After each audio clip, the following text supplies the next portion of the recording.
So the what I'd like to tell you virtually is I think like a lot of pioneer people that came here, they came for land. My grandfather, and I'm going to go through this a bit, was from Prussia. And his chances of getting land was absolutely zero. So, and this is what I see now. I went along in the countryside, and I had a look at the various things. I'll just get the change here of this first slide. Okay. Okay.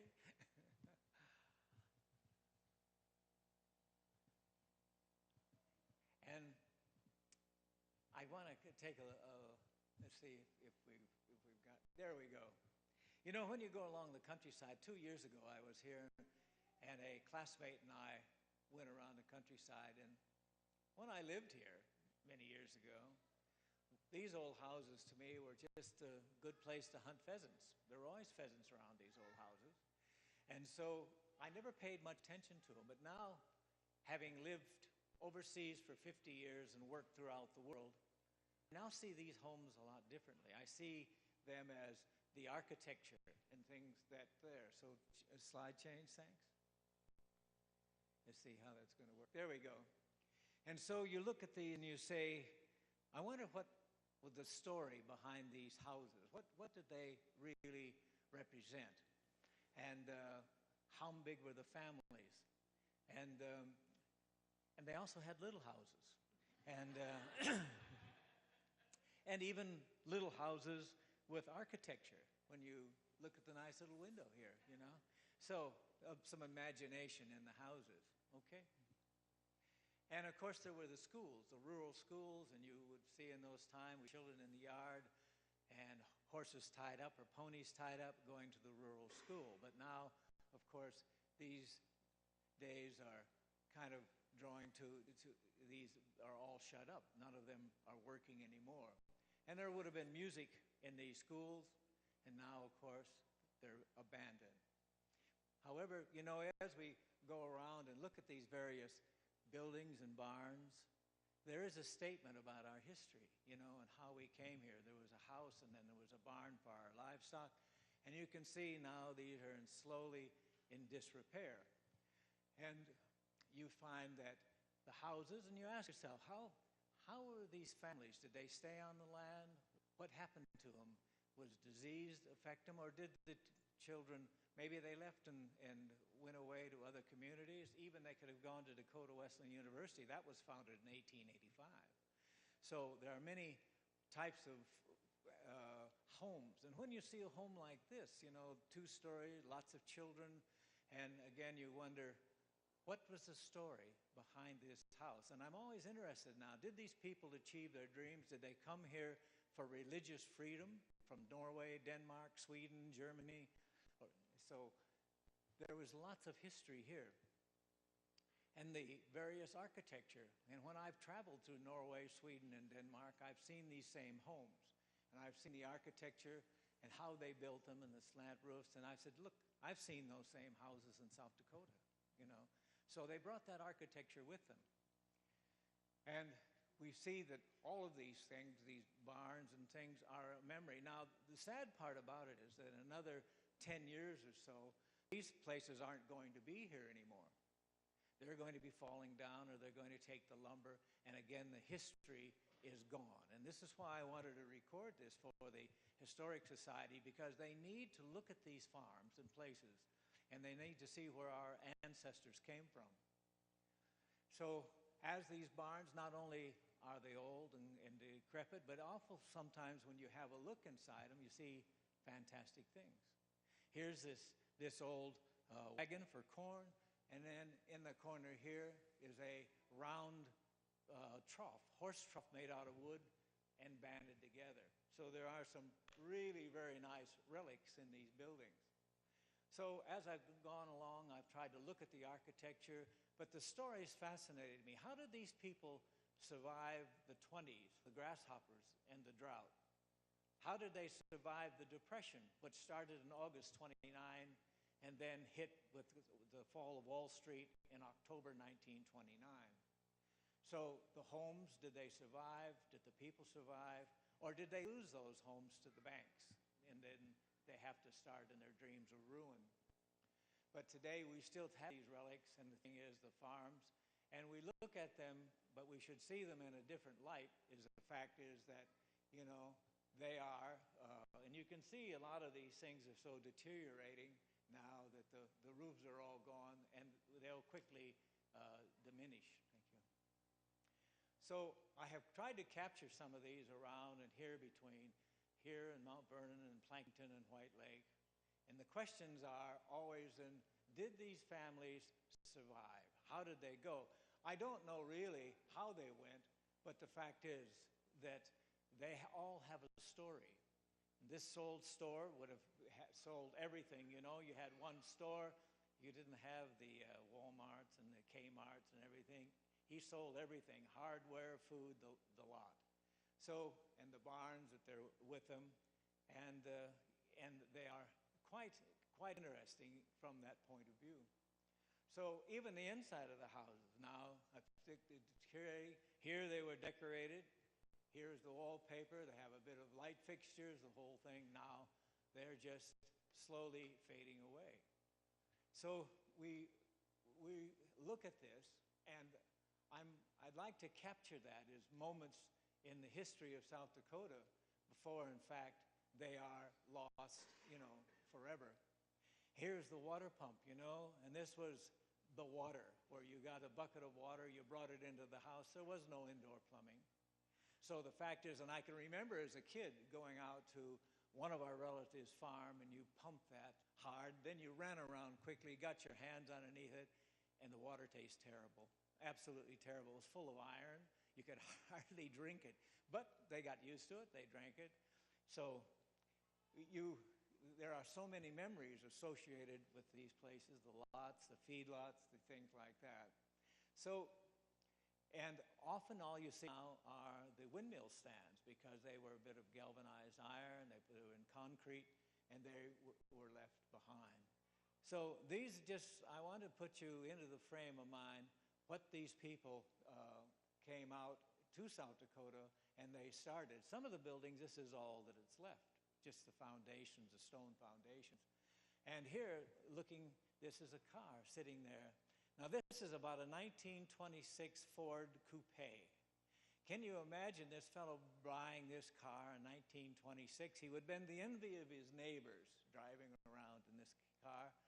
I bet he didn't know that in 2 to 3 years' time, the Great Depression would come, and he wouldn't even be able to afford gasoline for this car. And yet, these are relics when you see of the times that these people put up with in South Dakota.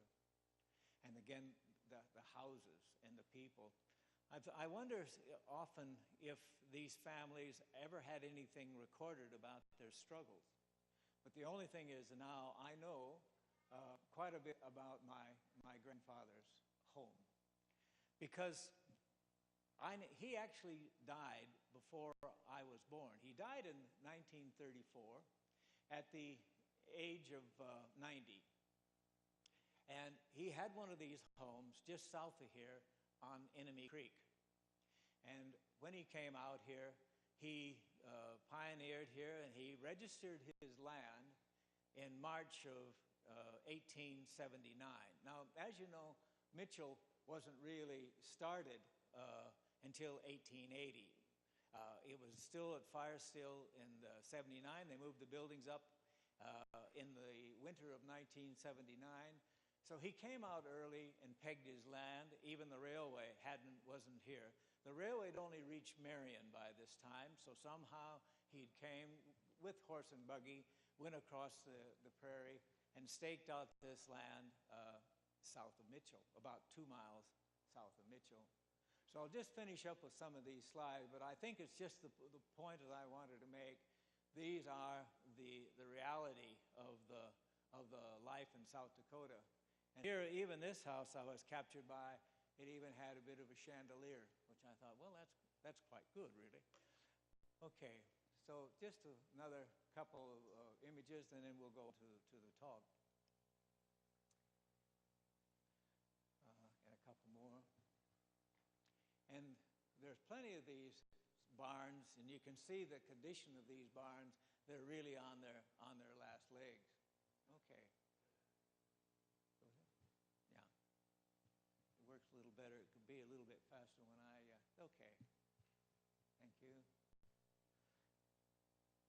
So, if we take all these images and put them back, and these are all around Mitchell and out towards White Lake, and even the last schoolhouse and the two little houses are still there for the schoolhouse, and then we conclude with that type of thing.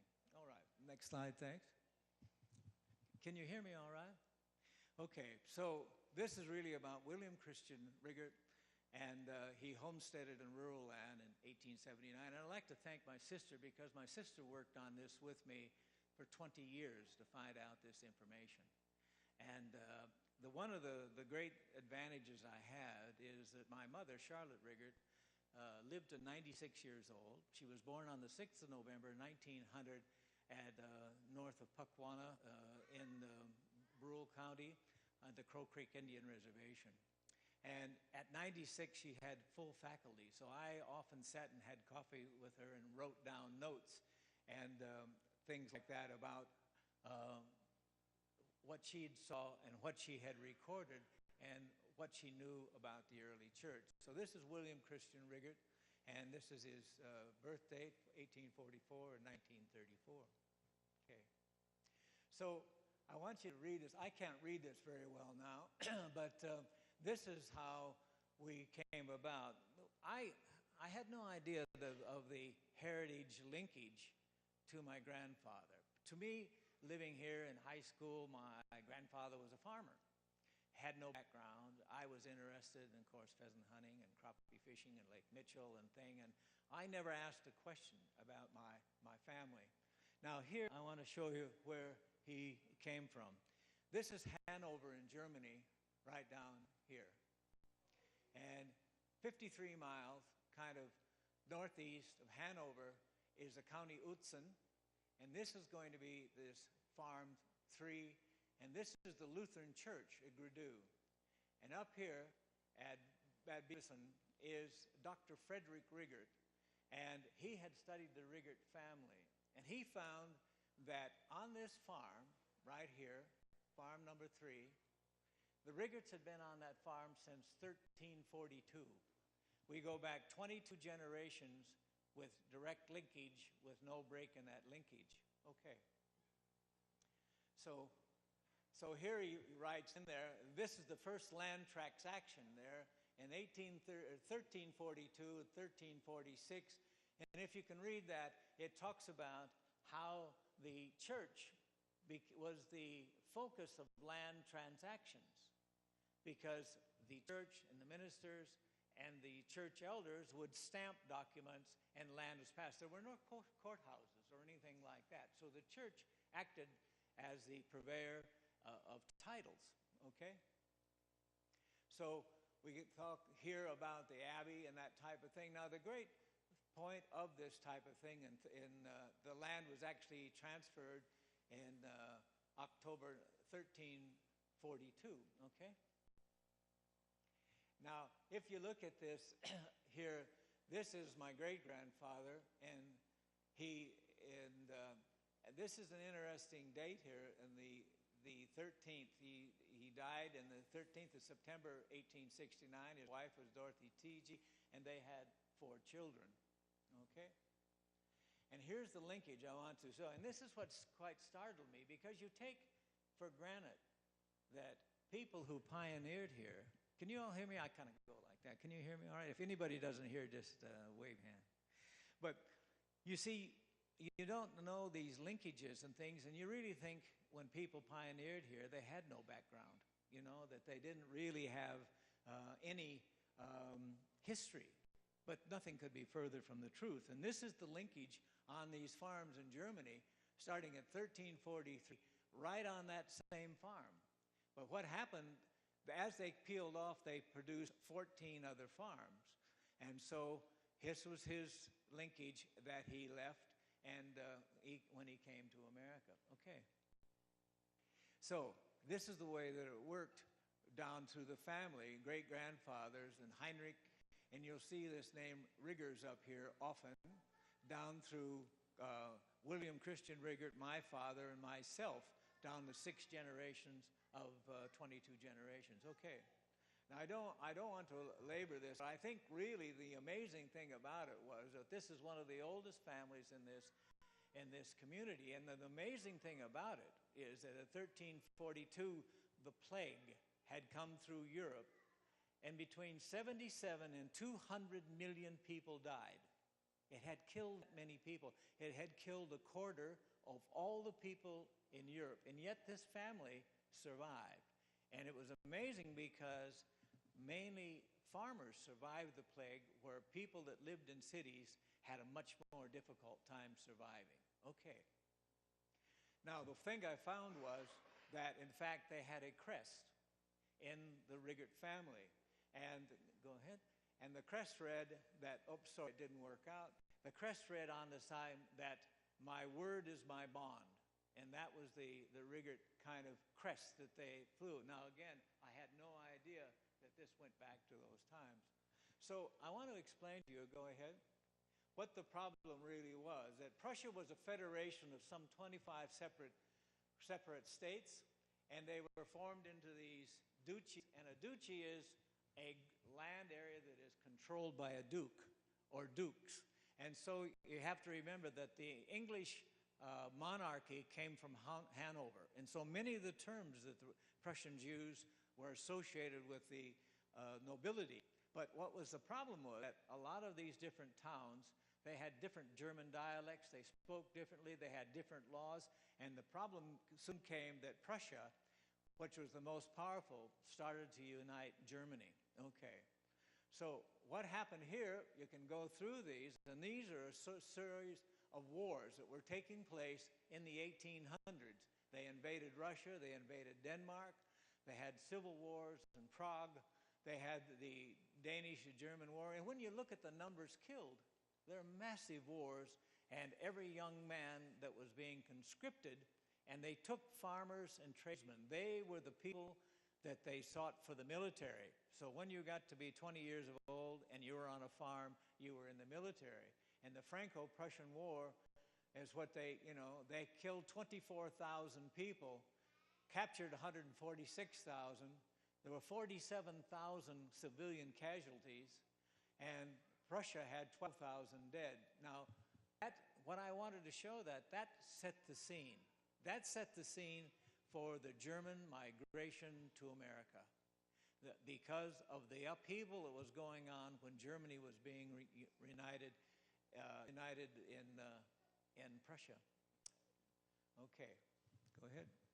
So then again, these are the people that came. This was the grandfather's, his brother. He came, and this girl came to the United States. Okay. So, and there's grandfather's birth certificate from the Hanover archives of the 23rd of March, 1944. Go ahead.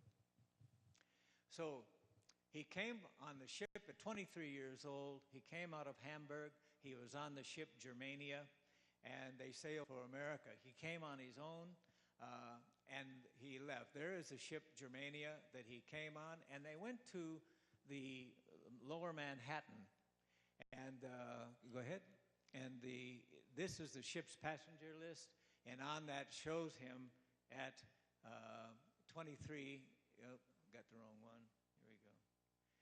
And sorry, it goes on. No, I think you have to go back one. Go back one. Okay. Can you go back or not? Okay. We won't. Let's stay there. So, okay. Now, we really jumped there. Okay. Let's see if we can get it back on track. Okay, there we go. Here he comes. He's on that ship. He's from Hanover. He's 23 years old, and on this ship Germania. Okay, try one. Okay, now they landed at this Castle Clinton, and this is where, during this time, 8 million immigrants from Europe came to the United States. This was before Ellis Island. So during this time, they would come and disembark, okay? Wish I could change. All right, change. Okay, here you see people from Ellis Island getting off, and this was the first transit stop that they had in America. Okay. And as they unloaded, they had them, it was quite interesting because they separated these passengers with a fence from the New Yorkers who were trying to fleece them all the time of their money and promise them jobs and do that. So they at least had a bit of peace here till they got their bearings. And then, so grandfather decided to go up here. He worked on the Erie Canal. And the Erie Canal, although it was finished in 1825, he arrived in 1867. The Erie Canal is a bit like the I-90 out here. They never stopped working on it, you know. So they worked for another 40 years, and he got a job at $2 a day. And he made his way, go ahead, over here to near Chicago to Lamont. And Lamont was a very large German community. And it was known because the fields around Chicago were wonderful areas of growing crops. And in fact, during the Civil War, most of the food for the Union Army came from this raised by German farmers. Okay. The grandfather went in here to the SAG, and this was near Lamont.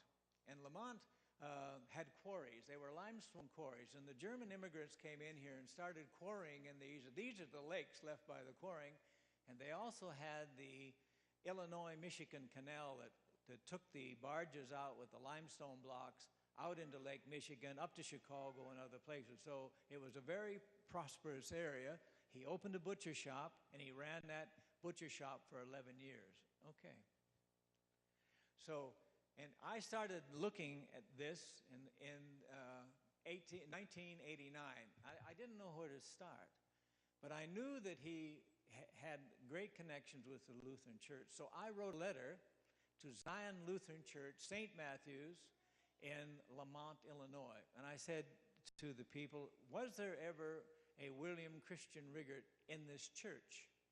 And they said, we've had a fire in 1818 and all the books are burned, but there's 2 books left. And in one of those books is your grandfather, and he married Wilhelmina Gabriel from Prussia, and he's had 2 children baptized in this church. And I couldn't believe that my luck to actually have a lucky dip like that and come up with the actual church in which they were involved. Okay, go ahead. Now, it shows here, one of the interesting things here, it shows that they looked at the communion records in the church, and they found that I wanted to find out when he actually left for South Dakota. And we know that it was October 78, and then again in January 1880. And what makes this interesting is that he had a child born in December. William Jr. was born in December of 1879, okay? And here it shows the exact church records from Matthew's church, where he married Wilhelmina in 1876, and he had both Henry, his first son, and his daughter Wilhelmina baptized there in 1878. Okay. So his mother, he was able to save enough money. When he arrived in 1867, working on the Erie Canal and starting, he was able to bring out his mother, and his father had passed away in Germany. He brought out his brother Heinrich and his one younger daughter. We think the other daughter was married in Prussia and did not accompany him out. So, and they arrived in 1870. Now, what happened here was that there was no church at this time. There was no Lutheran church. And so what happened was that the congregation, and we know that, in fact, they were taking communion because they had communion records dating back to 1871, but there was no church. And what was happening is they had a minister come out, and he started preaching and going from house to house, having communion in this German community. Okay. So what happened was that in 1874, the community purchased this building here called the H. Singer School. Now, Horace Singer was a kind of an entrepreneurial type bloke that lived in Lamont, and he built this school, and it was for boys only, private school, paid for by tuition.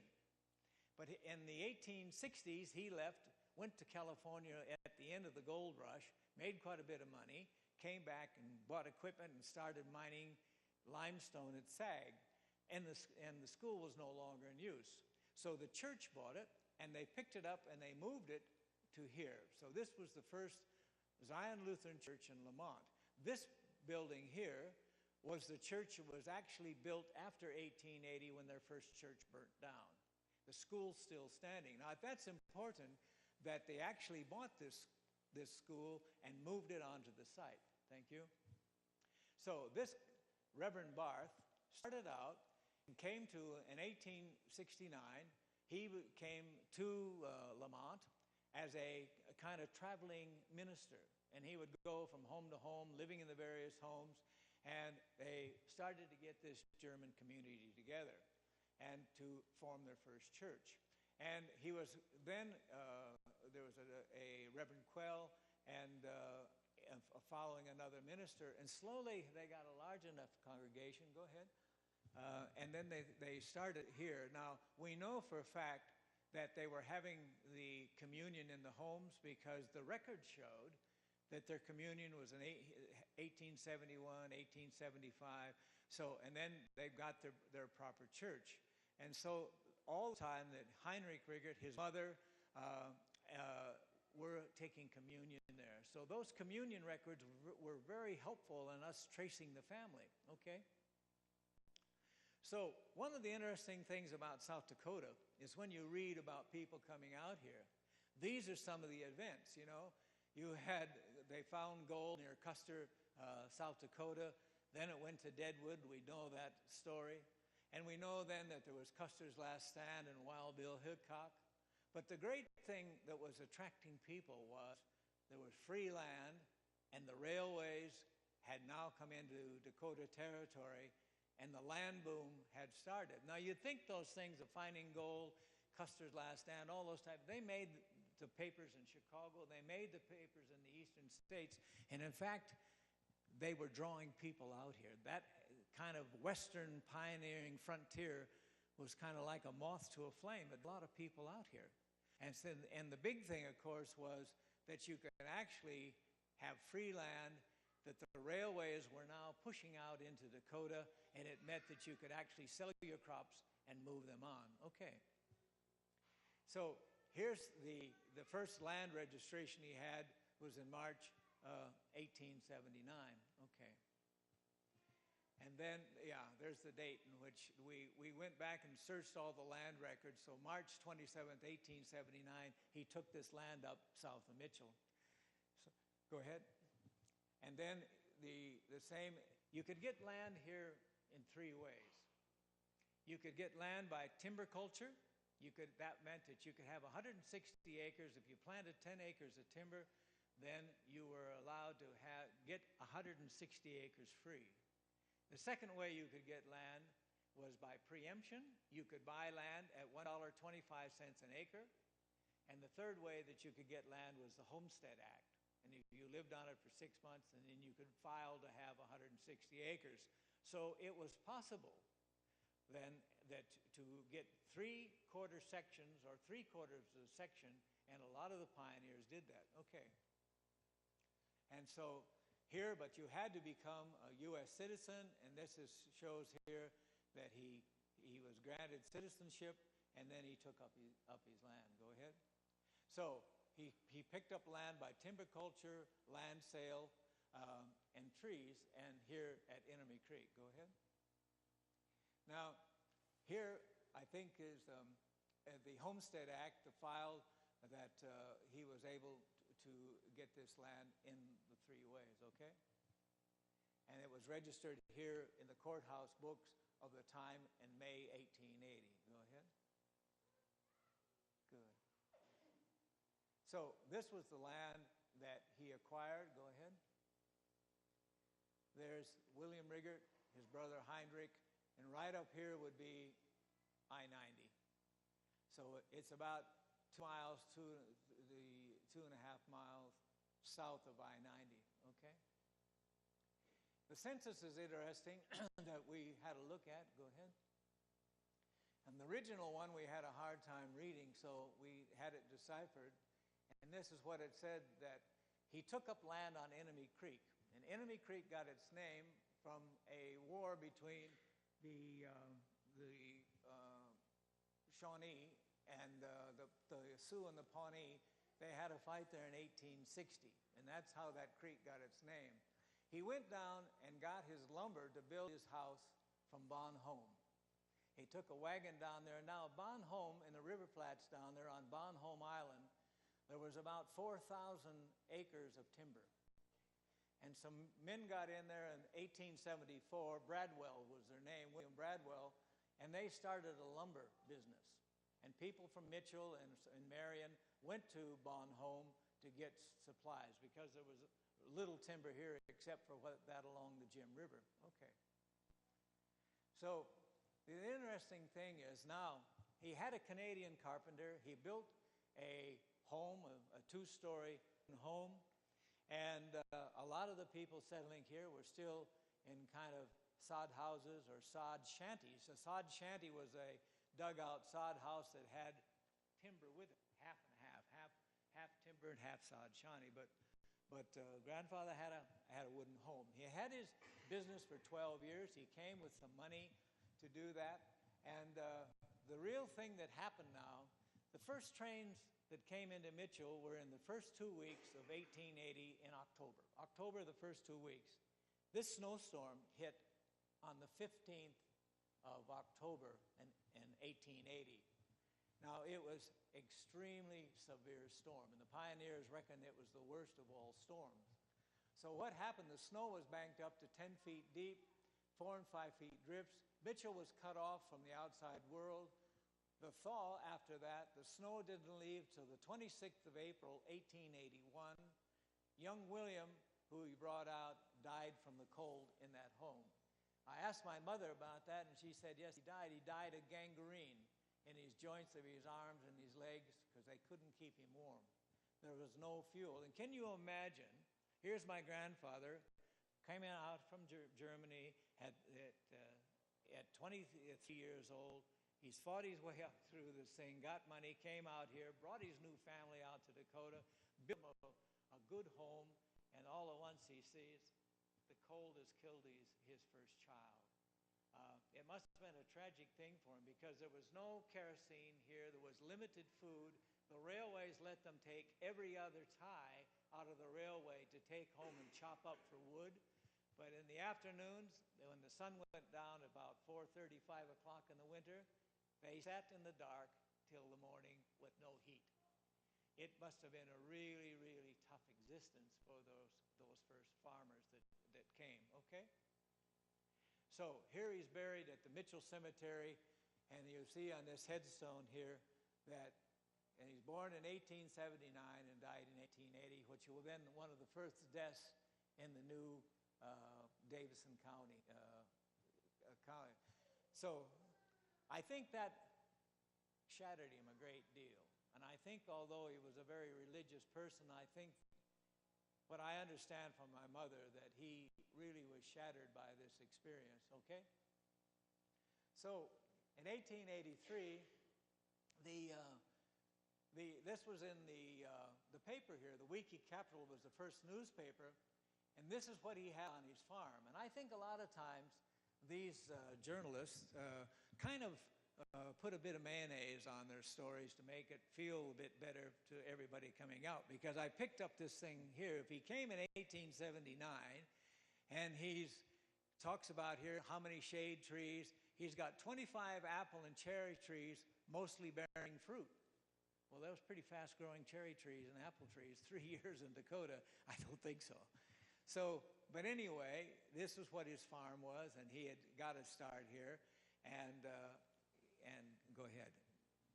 And so now a second tragedy occurred in 1884, and what happened was that his wife, Wilhelmina, had another child, and the child was in the breech position, and when they was born, the child died, and Wilhelmina suffered extreme complications. He wired back to his sister in Chicago, and her name was Ottilie, and she came out, and she was engaged to a man in Chicago to be married, and when she got out, her sister said, I want you to stay and marry grandfather and raise my children. That was her deathbed wish. So she wired back to Chicago, broke her engagement, and married grandfather. Pretty tough kind of request. Okay, so from this marriage, there were 5 more boys, which my father was one of them. Okay? And here's the family.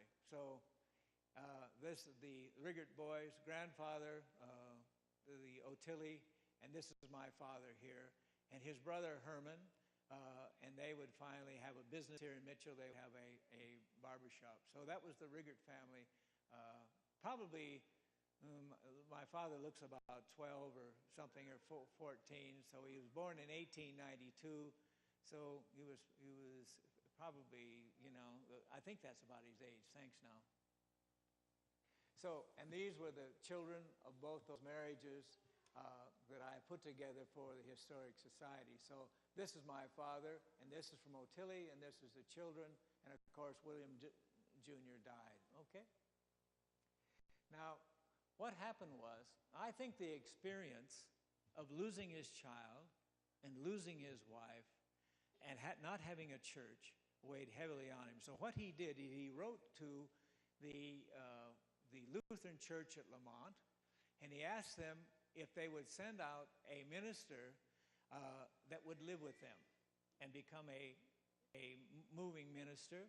And that was the same as he experienced when he got to Lamont. So he made this request to the Zion Lutheran Church in Lamont, and in fact they granted it. The minister came out, lived with grandfather, and what they did is they started, my uncles used to go around each morning and pick up all the neighbors, bring it back to the Riggert homestead, and they'd have all-day service, but they also shared all the food and things that they had to make sure that they all could survive. So any food that they had, or meat, or clothing and thing, they had this kind of church community, and it was based on making sure that everybody got through. So from those early beginnings, the church here was founded in 1892. Go ahead. Now, what they did, grandfather bought a block of land on 822 East First, and he donated that to the church. And then a group of people in the church got together, and they bought the Congregational Church, which was on the corner of East 4th, about 300 block in East 4th, and this was the old Congregational Church. They paid $400 for it, and they took them $300, and they moved it. They picked it up and moved it down on East First. And so that is where the original church, the Zion Lutheran Church on East First, came from. It was actually the old Congregational Church, and they moved it onto the site. Okay. So here's a gathering in the church, and I believe this would be around, I think, 1907. This is grandfather here, his son. We've identified that that's Henry. This is the minister and the ladies of the congregation all gathered around the minister. And I would believe this would be at East First. Thank you. Go ahead. So Pastor Abrahams in 1907 reported the Zion Lutheran Church of Mitchell had a congregation of 80 souls and 11 voting members. I think this voting members must have been the people who put money in to buy this church, because I think grandfather put money in. He gave him the land, but I think it was a church congregation that actually put in. Now, I can remember my parents talking about people, and the names Schoenbrand, Karstens, Threadgolds, and probably Goldhammer. Those are just names off the top of my head that I've heard, but they're very old members of this church, and they contributed to buy this church and have it moved. Okay? So there was the church, and this was the last time It was used in July 1953. And you can see the difference was that they elevated it up. They put some block underneath it. And I can remember going to Sunday school downstairs. And then we outgrew that. And so the Sunday school was moved over under Reverend Lutzie's house. And they had Bible worship underneath that. And that was the church before this one was built. Okay? And then in October 17th, I was passing through America, and I drove by it, and I see it was being torn down. So the church was demolished then, and you can still see the old bell tower of that Congregational church there. Okay? So this was the first confirmation class in this church. And here I'm smiling away there. That is me. But it was an amazing thing that this boy here, Don Wagner and Philip Hirschman, were at our class reunion yesterday. So we actually had some of these back, but all these poems, and if you look at these names, Hansen, Wagners, there are a lot of German names in that group. So Reverend Lutzie was the minister, and this, of course, was the first confirmation class of 1959. Okay? This is my mother. This is the source of information. She lived to be 96 years old. And I said to her one day, when we were talking, I said to her, Mom, what's it feel like to be 96? She said, just like 18, but this body's letting me down. And I said, what do you want to be remembered for? She said, I had a smile for everybody. And that was true. And it was wonderful to have a mother that had this kind of intellect at 96, because she knew all the background of the church. She knew the people. She knew that type of thing. And I wrote these notes, and it was so fortuitous that I was able to engage with her on that level at that age. Okay, thank you. And I just want to put a few acknowledgments of people that helped us to put that together. So I hope that I've been able to kind of summarize, one, why people left Germany. Why did they come here? Why would you leave your family? Why would you leave your church and speak a new language? So the situation was really very poor in Prussia. You had little chance to survive if you were a young man. So you came out here, and the big quest was go west, free land, the railways are coming. So then you saw all these homes they built that I showed you to start with.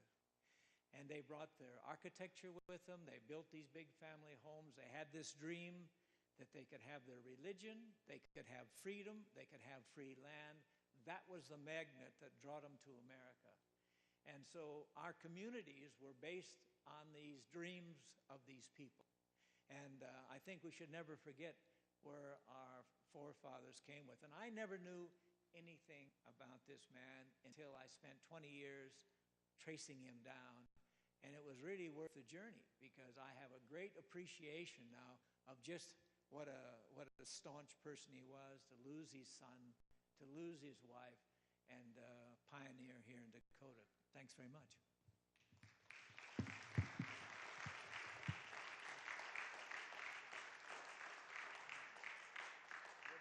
Would anybody like to ask a question? Is there anybody? I'm happy to. Any question? I dumbfounded you with signs. Yeah.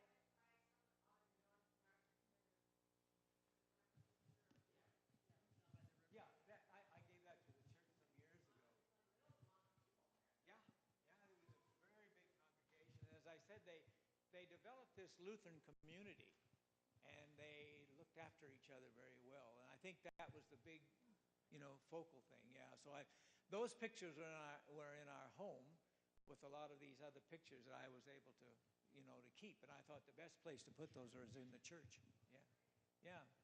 Very good. Anybody else? So, okay, thanks, very good. And I see one of my old chums here, Bobby Norwick.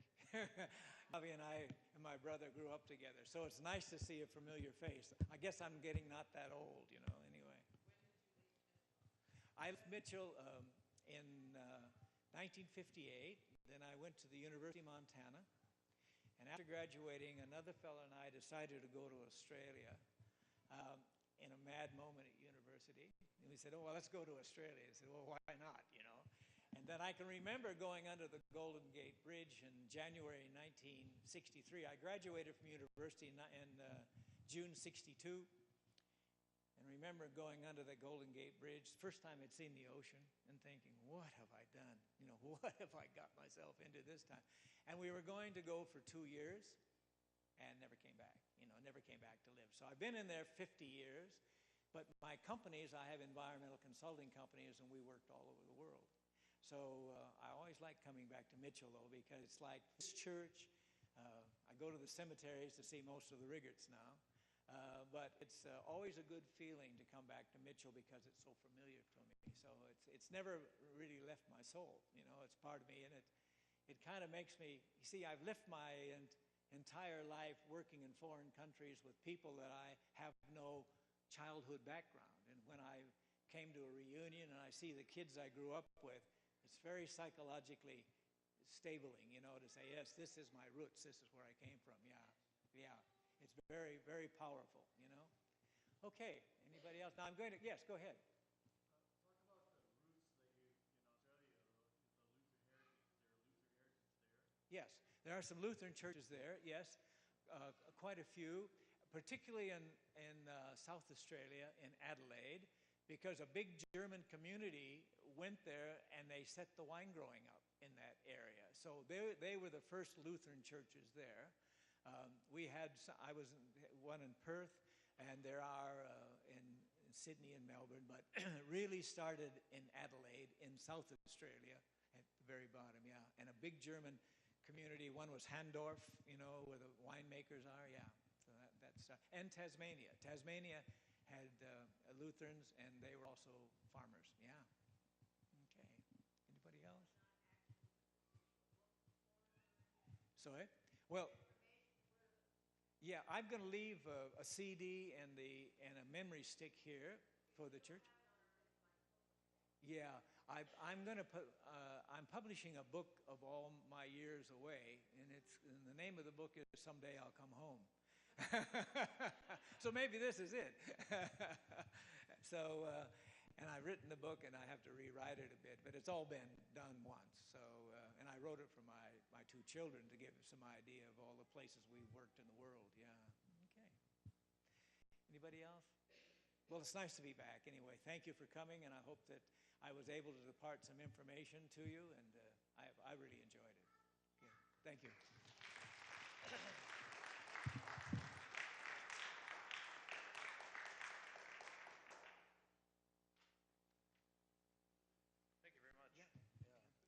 Yeah, we'll have a few minutes.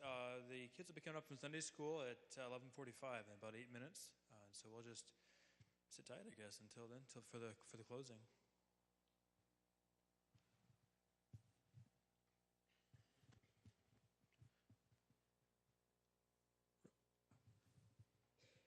Russ, can you switch me to number 2? Thank you.